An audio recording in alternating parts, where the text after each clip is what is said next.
സിനിമയും രാഷ്ട്രീയവും ഇഴചേർന്ന് കിടക്കുന്ന മണ്ണാണ് തമിഴ്നാട്ടിൻ്റേത്.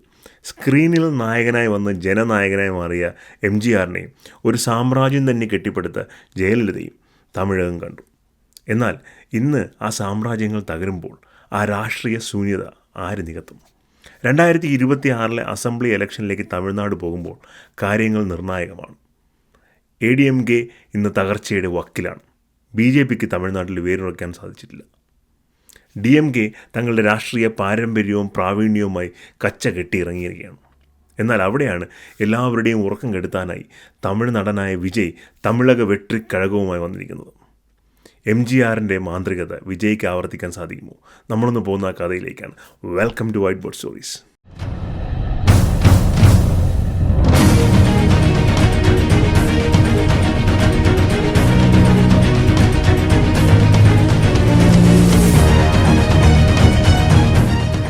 തമിഴ്നാടിൻ്റെ രാഷ്ട്രീയത്തെപ്പറ്റി പറഞ്ഞു തുടങ്ങുമ്പോൾ നമുക്ക് AIADMKയിൽ നിന്ന് തന്നെ തുടങ്ങാം.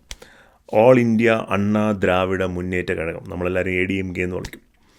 MGR തുടങ്ങിയ പാർട്ടിയാണ്. പിന്നീട് ജയലളിത അതിൻ്റെ ബാറ്റൺ ടേക്ക് ഓവർ ചെയ്തു. വളരെ പവർഫുൾ പൊസിഷനിൽ നിന്ന് വളരെ ഒരു പട്ടാള മേധാവിത്വത്തോടുകൂടിയാണ് ജയലളിത ആ പാർട്ടി റൺ ചെയ്തിരുന്നത്.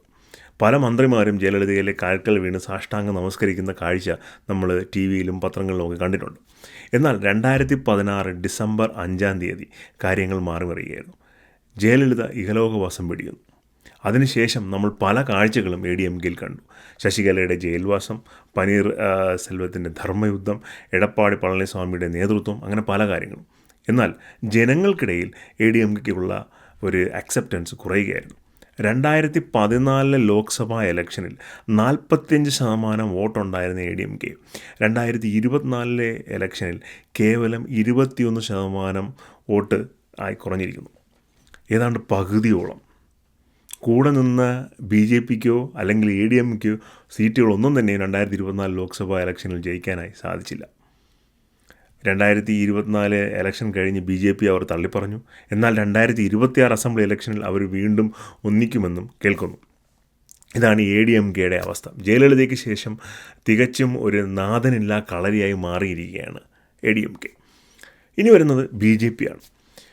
BJP ഇന്ത്യയിലെ മറ്റു സംസ്ഥാനങ്ങളിലെല്ലാം, കേരളത്തിൽ പോലും വളരെ ഡീറ്റെയിലായിട്ട് പൊളിറ്റിക്കലി ഇൻ്റർവെയിൻ ചെയ്ത് വേരോട്ടം ഉണ്ടാക്കിയെടുത്തപ്പോൾ തമിഴ്നാട്ടിൽ അവർക്കിപ്പോഴും അതിന് സാധിച്ചിട്ടില്ല. ഒരു ആൻറ്റി ദ്രവീഡിയൻ, ആൻറ്റി തമിഴ് ഇമേജാണ് BJPക്ക് ഇപ്പോഴും തമിഴ്നാട്ടിൽ. അണ്ണാമലയെ പോലുള്ള വളരെ എമിനൻ്റ് ആയിട്ടുള്ളൊരു ലീഡറെ മുൻപിൽ കൊണ്ടുവന്ന് അവരുടെ വോട്ട് ഷെയർ 4% നിന്നും 11% 2019 ലോക്സഭാ ഇലക്ഷനും 2024 ലോക്സഭാ ഇലക്ഷൻ ആയപ്പോഴേക്കും ഉയർത്താൻ സാധിച്ചിട്ടുണ്ട്. എന്നാൽ 2024 അവർ യാതൊരു സീറ്റും ജയിച്ചില്ല എന്നുള്ളതും ശ്രദ്ധേയമാണ്. 4% വോട്ടാണ് ജനറലി അസംബ്ലി ഇലക്ഷന് BJPക്ക് കിട്ടുന്നത്. അതിൽ നിന്നും വലിയ ഒരു ചേഞ്ച് കൊണ്ടുവരാൻ അവർക്ക് സാധിക്കുന്നില്ല. കാര്യം തമിഴ് ജനത ഇപ്പോഴും ദ്രവീഡിയൻ പൊളിറ്റിക്സിനോട് അറ്റാച്ച്ഡായി തങ്ങളുടെ റൂട്ടിലോട്ട് കണക്ട് ചെയ്യുന്ന പൊളിറ്റിക്കൽ പാർട്ടീസുമായി ചേർന്ന് നിൽക്കാനാണ് താല്പര്യപ്പെടുന്നത്. BJP വളരെയധികം ആഞ്ഞ് പരിശ്രമിക്കുന്നുണ്ട് ഇതിനൊരു മാറ്റം കിട്ടാനായിട്ട്. പക്ഷേ വേണ്ടത്ര വിജയം അവിടെ ഉണ്ടായിട്ടില്ല. പിന്നെയുള്ളത് DMK ആണ്. കരുണാനിധിയിലൂടെ MK സ്റ്റാലിനിലെത്തി. ഇപ്പോൾ ബാറ്റൺ ഉദയനിധി സ്റ്റാലിൻ്റെ കയ്യിൽ എത്തി നിൽക്കുകയാണ്. എന്നാൽ കരുണാനിധിക്കോ അല്ലെങ്കിൽ MK സ്റ്റാലിനോ ഉണ്ടായിരുന്ന അത്രയും രാഷ്ട്രീയ പ്രാവീണ്യം ഉദയനിധി സ്റ്റാലിന് ഇല്ല. എന്നാലും DMK വളരെ ശക്തമായ നിലയിലാണ് നിലവിൽ. കാരണം കംപ്ലീറ്റ്ലി ഫാമിലി റൺ ചെയ്യുന്ന ഒരു പൊളിറ്റിക്കൽ എക്കോസിസ്റ്റം. അതിനകത്ത് തർക്കങ്ങളും ബഹളങ്ങളുമില്ല. എല്ലാം കരുണാനിധി സ്റ്റാലിൻ കുടുംബത്തിൻ്റെ കീഴിൽ അണിനിരക്കുന്ന രീതിയിൽ അവർ കാര്യങ്ങൾ മാനേജ് ചെയ്തിട്ടുണ്ട്. അതുമാത്രമല്ല, കൃത്യമായ ശക്തമായ നിലപാടുള്ള ഒരു പ്രതിപക്ഷം തന്നെ അവർക്കില്ല. എന്നാലും ഒരു high anti incumbency factor DMK face ചെയ്യുന്നുണ്ട്. പല കറപ്ഷൻ അലിഗേഷൻസ് ഉണ്ട്. ആൾക്കാരുടെ ഇടയിൽ തന്നെ DMKക്കെതിരെ വലിയ തോതിലുള്ള അലിഗേഷൻസ് ഉണ്ട്. അപ്പോൾ ഈ അലിഗേഷൻസിനെ എങ്ങനെ DMK ബീറ്റ് ചെയ്യുമെന്നുള്ളതാണ് വരുന്ന ആളിൽ കാണേണ്ടത്. ഈ സമയത്താണ് വിജയ് തമിഴക വെട്രിക്കഴകവുമായി വരുന്നത്. എന്തായിരുന്നു വിജയുടെ പ്ലാനിങ്? ശരിക്കും വിജയുടെ ടൈമിങ്, വിജയ് കൃത്യമായ നിരീക്ഷണം നടത്തിയാണോ? വിജയ് മുൻപേ പ്ലാൻ ചെയ്തതാണോ അദ്ദേഹത്തിൻ്റെ പൊളിറ്റിക്കൽ എൻട്രി? അതിലേക്ക് പോവാം. തമിഴ് നടന്മാരുടെ സിനിമ ലൈഫിന് ജനറലി ഒരു ആർക്കുണ്ട്. ഒരു വളരെ ചുരുക്കം ചില സിനിമാ നടന്മാർ മാത്രമേ ആർക്കിന് വെളിയിൽ പോയിട്ടുള്ളൂ. പക്ഷേ ഒരു മാസ് ഹീറോകളെല്ലാം ആകാൻ ശ്രമിക്കുന്ന ആക്ടേഴ്സിന് ഒരു ആർക്കുണ്ട്. ഈ ആർക്കെന്ന് പറഞ്ഞാൽ ആദ്യം സ്റ്റാർട്ട് ചെയ്യുമ്പോൾ സെക്കൻഡ് ഹീറോ അല്ലെങ്കിൽ ഒരു ലോ ലെവൽ ലോ ബഡ്ജറ്റ് മൂവീസിലേക്ക് വരിക, ഒരു കോമഡി ആർട്ടിസ്റ്റിനെ കൂടെ കൊണ്ടുവരിക, പടം ഇൻട്രസ്റ്റിംഗ്ലി റൺ ചെയ്യിപ്പിക്കുക എന്നുള്ള രീതിയിൽ അതിങ്ങനെ കുറച്ച് നാൾ പോകും. അത് കഴിയുമ്പോൾ റൊമാൻറ്റിക് ഹീറോ ആയി മാറും, അത് കുറച്ച് ദിവസം പോകും. പിന്നെ അത് കഴിയുമ്പോഴത്തേക്കും സോഷ്യലി റിലവൻ്റ് ആയിട്ടുള്ള സിനിമകൾ, സബ്ജക്റ്റുകൾ കൈകാര്യം ചെയ്യുന്ന സിനിമകളിലേക്ക് വരും. അതിൽ തട്ടിക്കേക്കത് ഒരുവൻ വരുവാണ്ട, ആ ഒരുവനായി ഈ ഹീറോ വരും. പിന്നീട് ജനമനസ്സുകളിലേക്ക് പോവുക, ഒരു ലാർജർ ദാൻ ലൈഫ് ഇമേജ് ഉണ്ടാക്കിയെടുക്കുക എന്നുള്ള രീതിയിലാണ് മോസ്റ്റ് ഓഫ് ദ മാസ് ഹീറോസും ട്രൈ ചെയ്യുന്ന ഒരു ഫോമുല. ഇത് വളരെ കൃത്യം എക്സിക്യൂട്ട് ചെയ്ത് സക്സസ് ഉണ്ടാക്കിയ ആളാണ് വിജയ്. അതേ ആദ്യം വന്നപ്പോൾ വിജയകാന്തിൻ്റെയൊക്കെ സിനിമകളിലൊക്കെ സെക്കൻഡ് ഹീറോ ആയിട്ട് വരുന്നു, മൾട്ടി ഹീറോ പടങ്ങളിൽ വരുന്നു. സോ ഫേസ് ഫെമിലിയർ ആക്കുക എന്നുള്ള ഒരു ഐഡിയോളജിയിലാണ് അദ്ദേഹം വരുന്നത്. അത് വരുന്നു. അത് കഴിഞ്ഞ് കുറച്ച് കഴിഞ്ഞപ്പോൾ റൊമാൻറ്റിക് ഹീറോ ആയും മാറുന്നു. കാതലക്ക് മര്യാദയെ, തുള്ളാതെ മനവും തുള്ളും, അങ്ങനെ കുറേ സിനിമകൾ വരുന്നു. അപ്പോൾ യൂത്തിൻ്റെ ഇടയിൽ വലിയ സ്വീകാര്യതയായിരിക്കും. ഇത് കാതൽ ടൈപ്പ് സിനിമകൾ വരുന്നു എന്നുള്ള രീതിയിൽ, ലവ് മൂവീസ്. അത് കഴിഞ്ഞ് പിന്നെ കുറച്ച് കഴിയുമ്പോഴത്തേക്കും ഈ ഫോർമാറ്റ് ആൾക്കാർക്ക് മടുക്കും. അപ്പോൾ കുറച്ച് ഫെയിലേഴ്സൊക്കെ വരും. പിന്നെ പതുക്കെ ഈ ആക്ഷൻ ജോണറിലേക്ക് കയറും.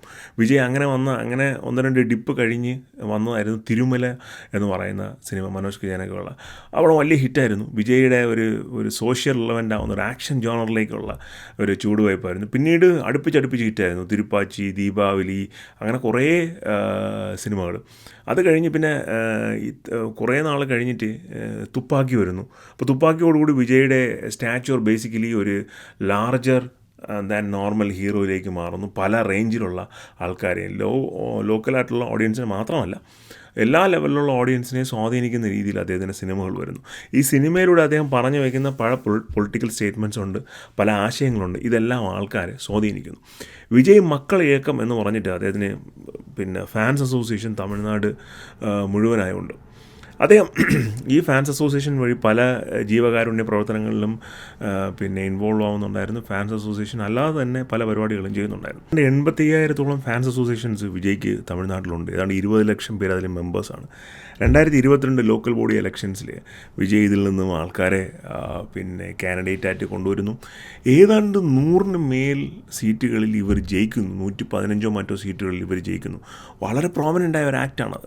അത് കഴിഞ്ഞ് 2024 ലോക്സഭ ഇലക്ഷൻ വന്നപ്പോൾ 70,000 പോളിംഗ് ബൂത്ത് ഏജൻറ്റുകൾ TVK പാർട്ടിയുടെ ഭാഗമായിട്ട് പിന്നെ പോളിംഗ് ബൂത്തുകളിൽ വരുന്നു. അപ്പോൾ ഇത്രയും മാസ്സായിട്ട് കാര്യങ്ങൾ ഓർഗനൈസ് ചെയ്യാനുള്ളൊരു കേപ്പബിലിറ്റി വിജയ് കാണിക്കുന്നു. മാത്രമല്ല ഫാൻസായിട്ടുള്ള ആൾക്കാർ വളരെ ആക്റ്റീവായി ഇതിൽ ഇൻവോൾവ് ആവുകയും ചെയ്യുന്നു. ഇത് വിജയുടെ സാധ്യതകൾ എന്തുമാത്രം വർദ്ധിപ്പിക്കുന്നു എന്ന് കരുതുക. കാര്യം തമിഴ് രാഷ്ട്രീയം ഒരു മാറ്റത്തിന് വളരെ റൈപ്പായിട്ടുള്ളൊരു സിറ്റുവേഷനിലാണ്. ഒരു ലാർജർ ദാൻ ലൈഫ് ഹീറോ അവർക്ക് ആവശ്യമാണ്. ആ ഗ്യാപ്പിലേക്കാണ് വിജയ് വരുന്നത്. കാര്യം ADMKയുടെ പ്രഭാവം അടുത്ത ഒരു 3-4 വർഷത്തിനുള്ളിൽ മൊത്തമായും ഇല്ലാതെയായിപ്പോവും. കാരണം ADMKയിലെ പല പ്രമുഖ നേതാക്കളും ADMK വിടുകയാണ്. സെങ്കോട്ടയ്യൻ എന്ന് പറയുന്ന 9 പ്രാവശ്യം ADMKയിലെ MLA ആയിരുന്ന സെങ്കോട്ടയ്യൻ ഇപ്പോൾ TVK പാർട്ടിയിൽ ഈ സെപ്റ്റംബറിൽ വന്ന് ജോയിൻ ചെയ്തിരിക്കുകയാണ്.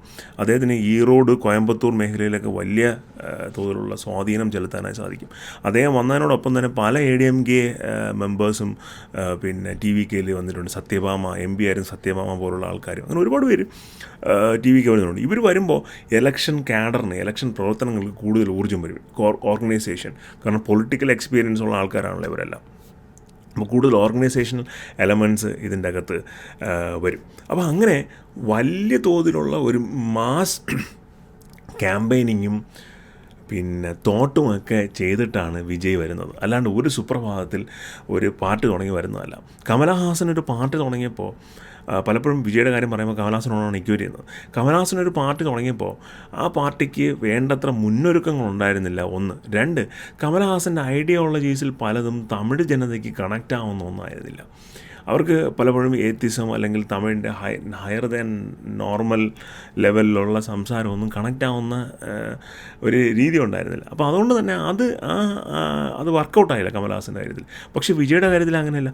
വളരെ ലോക്കലായിട്ട്, വളരെ ഏറ്റവും താഴേക്കിടയിലുള്ള ജനങ്ങൾ പോലും നല്ല രീതിയിൽ ആശയവിനിമയം നടത്താനും സംസാരിക്കാനും അവരെ ഉത്തേജിപ്പിക്കുന്ന രീതിയിൽ പ്രസംഗിക്കാനും വിജയ്ക്ക് സാധിക്കുന്നുണ്ട്. ഒരു നല്ല നേതാവ് എപ്പോഴും ഒരു നല്ല പ്രാസംഗികനായിരിക്കും. വിജയ്ക്ക് അപ്പോൾ ഇത്തരം കാര്യങ്ങളെല്ലാം ചെയ്യാൻ സാധിക്കുന്നു എന്നുള്ളത് തന്നെ വിജയുടെ സാധ്യതകൾ വളരെ കൂടുതലാണ്. ഇനി വരുന്ന ഇലക്ഷനിൽ ഏതൊക്കെ പോസിബിലിറ്റീസാണുള്ളത്? വിജയ് ഏതെങ്കിലും പാർട്ടിയുമായി ചേർന്ന് മത്സരിക്കാനുള്ള സാധ്യതകൾ എന്തെല്ലാമാണ്? വളരെ കുറവാണ്. കാര്യം DMK തൻ്റെ രാഷ്ട്രീയ ശത്രുവാണെന്ന് വിജയ് പറഞ്ഞു കഴിഞ്ഞു. അപ്പോൾ DMKയുമായി ചേർന്ന് മത്സരിച്ച് കഴിഞ്ഞാൽ പിന്നെ TVK എന്ന് പറയുന്ന പാർട്ടിക്ക് തന്നെ ഒരു പൊളിറ്റിക്കൽ ഫ്യൂച്ചറില്ല. കാരണം DMKയുടെ ഏറ്റവും സ്ട്രോങ് ആയിട്ടുള്ള ഒപ്പോണൻ്റായി വളർന്നു വരിക എന്നുള്ളതാണ് TVKയുടെ ലക്ഷ്യം. അപ്പോൾ DMKയുമായിട്ട് ചേർന്ന് മത്സരിക്കുക ലോക്സഭ ഇലക്ഷനിലായാലും അങ്ങനെ ഒരു സിറ്റുവേഷൻ ഇല്ല. അതൊരു അബ്സല്യൂട്ട്ലി 0-0 സിറ്റുവേഷനാണ്. ഇനി BJP ആയിട്ട് ചേർന്ന് മത്സരിക്കാനുള്ള സാധ്യതയുണ്ടോ എന്നുള്ളതാണ് അടുത്തത്. BJP തൻ്റെ ആശയപരമായ ശത്രുവാണെന്നും പിന്നെ BJPയുമായി താൻ പിന്നെ അടുക്കാൻ ആഗ്രഹിക്കുന്നില്ല എന്നും വിജയ് വ്യക്തമാക്കിയിട്ടുണ്ട്. പക്ഷേ ഇത് ആശയപരമായ ശത്രുത മാത്രമാണ്. അതാണ് അതിനകത്തുള്ള വിഷയം. ഈ ആശയപരമായ ശത്രുത എപ്പോഴും അങ്ങോട്ടും ഇങ്ങോട്ടുമൊക്കെ മാറി മറിഞ്ഞിരിക്കാം. പക്ഷേ എന്നാലും വരുന്ന ഇലക്ഷനിൽ BJPയുമായി ചേരാനുള്ള സാധ്യതയും ഇല്ല. ഇനി ADMKയുമായി ചേരാനുള്ള സാധ്യത ഉണ്ടോ എന്ന് ചോദിച്ചു കഴിഞ്ഞാൽ അതിന് വിജയ് മെനക്കെടേണ്ട കാര്യമില്ല. ADMK ഇവഞ്ച്വലി കംപ്ലീറ്റ്ലി ഒഴുകി വിജയിലെ പാർട്ടിയിലേക്ക് വന്ന് ചേരും. ADMK പാർട്ടി കംപ്ലീറ്റ്ലി ഇല്ലാതെയായി പോകുന്ന ഒരു സാഹചര്യം ഉണ്ടാകും. അത് വളരെ പെട്ടെന്ന് തന്നെ സംഭവിക്കും. അത് ജയലളിതയുടെ ഭാഗത്ത് വന്ന ഒരു പൊളിറ്റിക്കൽ മിസ്റ്റേക്കാണ്. അത് ആ പാർട്ടി സർവൈവ് ചെയ്യണം എന്ന് പുള്ളിക്കാരി ഒരിക്കലും ചിന്തിച്ചില്ല. പുള്ളിക്കാരി എപ്പോഴും ചിന്തിച്ചത് പുള്ളിക്കാരുടെ കാര്യങ്ങൾ എങ്ങനെ ചെയ്യണം, അല്ലെങ്കിൽ അത് ഏറ്റവും ബെസ്റ്റായിട്ട് എങ്ങനെ ചെയ്യാൻ പറ്റും എന്നുള്ള രീതിയിലായിരുന്നു. അതുകൊണ്ട് തന്നെ നല്ലൊരു സക്സസറെ കണ്ടുപിടിക്കാൻ പുള്ളിക്കാരിക്ക് സാധിച്ചില്ല. ഇനി ഒറ്റയ്ക്ക് മത്സരിച്ചാൽ വിജയ് മുഖ്യമന്ത്രിയാകുമോ, അല്ലെങ്കിൽ ഇലക്ഷനിൽ ഭൂരിപക്ഷം നേടുമോ എന്നുള്ളതാണ് അടുത്ത ചോദ്യം. അതിനുള്ള സാധ്യത വളരെ കുറവാണ്. കാര്യം DMKയുടെ പൊളിറ്റിക്കൽ മൈറ്റ് അത്ര വലുതാണ്. നമ്മൾ വിചാരിക്കുന്ന പോലെ അത്ര സിമ്പിളല്ല ഈ കരുണാനിധി ഫാമിലി എന്ന് പറഞ്ഞു കഴിഞ്ഞാൽ.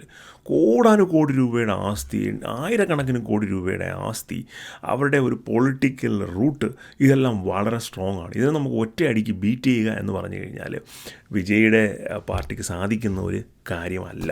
എത്ര പിന്നെ ഇൻഫ്ലക്സ് ADMKയിൽ നിന്ന് എത്ര പേര് ഇങ്ങോട്ട് വന്നാലും ഇതത്ര എളുപ്പത്തിൽ സാധിക്കുന്ന ഒരു കാര്യമല്ല.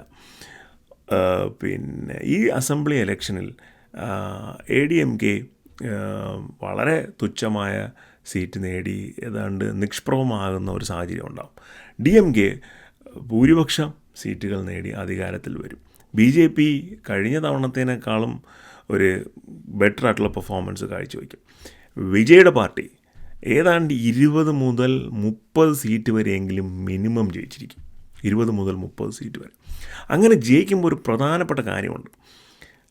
പിന്നെ നിയമസഭയിൽ പ്രതിപക്ഷ പാർട്ടിയായി വിജയുടെ പാർട്ടി വരും. അതാണ് അതിൻ്റെ അകത്തുള്ള ഏറ്റവും വലിയ ഇമ്പോർട്ടൻ്റ് ആയിട്ടുള്ള ഫാക്ടർ. സിനിമയിൽ പോലെ തന്നെ നായകൻ ക്ലൈമാക്സിലേ ജയിച്ചാൽ മതി, പകുതി ജയിക്കണ്ട, പകുതിയാകുമ്പോൾ ഇതിപ്പോൾ ഇൻ്റർവലാണ്. 2026 ഇലക്ഷൻ എന്ന് വെച്ചാൽ വെറും ഇൻ്റർവലാണ്. വിജയ് ലക്ഷ്യമിടുന്നത് 2031 ഇലക്ഷനാണ്. അടുത്ത 5 വർഷം പ്രതിപക്ഷ നേതാവായി ശക്തമായ പൊളിറ്റിക്കൽ വോയിസായി നിൽക്കുക, ഗവൺമെൻറ്റിനെതിരെ പിന്നെ ശബ്ദിക്കുന്ന വളരെ സ്ട്രോങ് ആയിട്ടുള്ള പൊളിറ്റിക്കൽ വോയിസായി നിൽക്കുക, തൻ്റെ പൊളിറ്റിക്കൽ എബിലിറ്റി ആൾക്കാർക്ക് കാണിച്ചു കൊടുക്കുക. അപ്പോൾ അങ്ങനെ ഒരു സാഹചര്യം വന്നു കഴിഞ്ഞാൽ ആൾക്കാർക്ക് മനസ്സിലാകുമ്പോൾ പുള്ളി ഒരു പൊളിറ്റിക്കൽ ലീഡറാണ്. പുള്ളിക്ക് ഇപ്പോൾ ഉള്ളത് ഒരു സിനിമാറ്റിക് ഓറയാണ്. ഓക്കെ, പുള്ളി ഒരു സിനിമയിൽ കാണിക്കുന്ന ഓറാണ്. പുള്ളിയുടെ പൊളിറ്റിക്കൽ മൈറ്റിനെ പറ്റി ആൾക്കാർക്ക്, ഒരു പൊളിറ്റിക്കൽ എബിലിറ്റിയെ പറ്റി ആൾക്കാർക്ക് അറിയില്ല. അത് ആൾക്കാരിലേക്ക് എത്തിക്കുക, അതാണ് വിജയുടെ പ്ലാൻ. അടുത്ത 5 വർഷം വിജയ് പിന്നെ ഗാലറിയിൽ ഇരുന്ന് കളി വിശകലനം ചെയ്യുന്ന ആളായിരിക്കും. അപ്പോൾ അത് കേൾക്കുന്ന ആൾക്കാർക്ക് മനസ്സിലാവും കളിയെക്കുറിച്ച് വിജയ്ക്ക് എത്രമാത്രം അറിയാമെന്ന്. എന്തായാലും ഇതാണ് വരുന്ന അസംബ്ലി ഇലക്ഷനിൽ തമിഴ്നാട്ടിലെയും വിജയുടെയും സാധ്യതകൾ. ഈ വിശകലനം നിങ്ങൾക്ക് ഇഷ്ടപ്പെട്ടു എന്നുണ്ടെങ്കിൽ വീഡിയോ ലൈക്ക് ചെയ്യുക. നിങ്ങൾ എന്താണ് കരുതുന്നുള്ള കമൻസ് പറയുക. അപ്പോൾ ജനറലി ചാനലിലെ വീഡിയോസും പിന്നെ വിശകലനങ്ങളും ഇഷ്ടപ്പെടുന്നുണ്ടെങ്കിൽ ലൈക്ക് ചെയ്യുക, ഷെയർ ചെയ്യുക, സബ്സ്ക്രൈബ് ചെയ്യുക. മറ്റൊരു വീഡിയോ ആയിരിക്കും. ബൈ.